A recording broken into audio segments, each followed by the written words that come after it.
And then We've got this place that we're at right now, this vineyard, that's been a new addition to our family. yes. I would say just finished our first year of harvesting and farming, our first full year. So I guess, Love, you can get into it a little bit, and then I'll go from there. So last year we closed on this place September 30, and we've had it for a year now. I guess how did we get here as far as the vineyard is concerned? Like I mentioned, I was in consulting, was a senior manager. I'm sure it's a lot of people that happen to a lot of people experience burnout. I experienced it a couple of times as a senior manager, but the last time was pretty bad with just anxiety and depression, and it wasn't something that really I feel like a lot of people could really detect at my job and then also with the boys. But with the support of Brian, he actually helped me to figure out how that I could get help. It was something that I really needed. I took off for 9 months. And essentially, during that 9 month period, I really got into learning about the wine industry. I was already a sommelier and I started my blog, Some Damn Good Wine, where I was writing about the wine that I was reviewing because I wanted to stay active with my sommelier studies, and which kind of led me to wanting to be in the wine industry, which fast forward ended up being a conversation while drinking wine at a vineyard one day as to, hey, I know you want to open a bar. I know you want to be a wine merchant. I know you want to be in this industry, but have you ever thought about owning all of this? And so Started out as a joke a little bit. Would you ever? Then we started looking at some prices and we were like, well, we can make it happen. At the time, we were still in California. So we knew that we couldn't do it out that way. It's very expensive and it was just a little bit oversaturated. And for what we were looking for, to be able to get a big property like this, 30 acres with the tools that we need and the barn. And we also have a horse stable out here.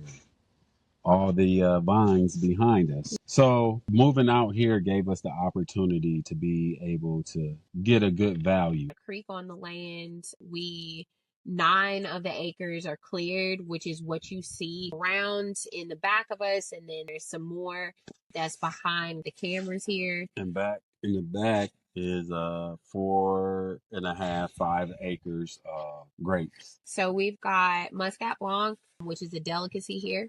Petit Verdot, which is our amazing award winner. One Say it again, award winner. multiple awards won with that grape variety, the wine made from it. So that grape variety is those two on this side, we can sell at a premium. And then on the other side, we've got Cabernet Sauvignon, and we've got a hybrid grape variety called Traminette. And so just going through the year, farming, learning how to farm, that's what we did a lot of this year.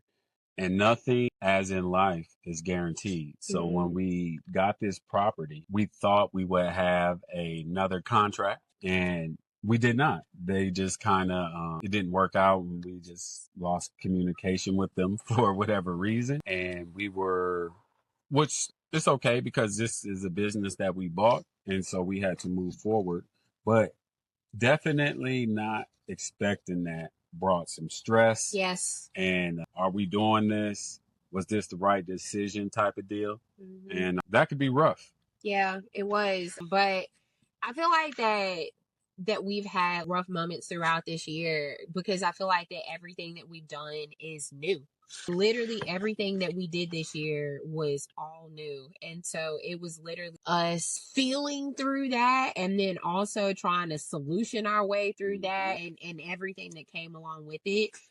I think that was the one thing that I'm super proud of because we literally had to have a conversation of, so it's either that we're going to cut this shit off the vine and we're just going to drop it now and all of the work that we put into it is just gone, or we're going to try to see if we can sell it. So we had to get real active to actually get the rest of our grapes sold. We had to get into some social media marketing, networking, type deal, just to let people know what we had going on out here. And I'll be honest, I'm always shocked as to, because I'm not a big social media person, or I wasn't before we started doing this. For sure. In this past year, I maybe on social media had a 50, 80 followers, and I'm not crushing it now, but just 1,500, 4 or 5,000, 6,000 people just liking what you got going on or sending it to someone else is really cool. But what came out of that was grape sales. We ended up selling the Muscat Blanc to Muse Vineyard, so thank you so much for that. That was in Woodstock, Yes. Virginia. That's 3 hours from here. I think it was 3 hours from here. Fable and Feathers bought from us. They were in Goodview, Virginia. They were about an hour away. I think that they came to us because of a connection that we had with Home Place, which is another winery. But I also think that it was also because of social media too. I don't know, but it was some back channeling plus validation via social media. So I think that was super dope. That was great, reaching out to them. And then ultimately, our biggest one, we sold grapes and we had to leave the state, a few states, so up to rent a refrigerated truck and go up to New Hampshire. And we documented a good amount of all these things on our social media.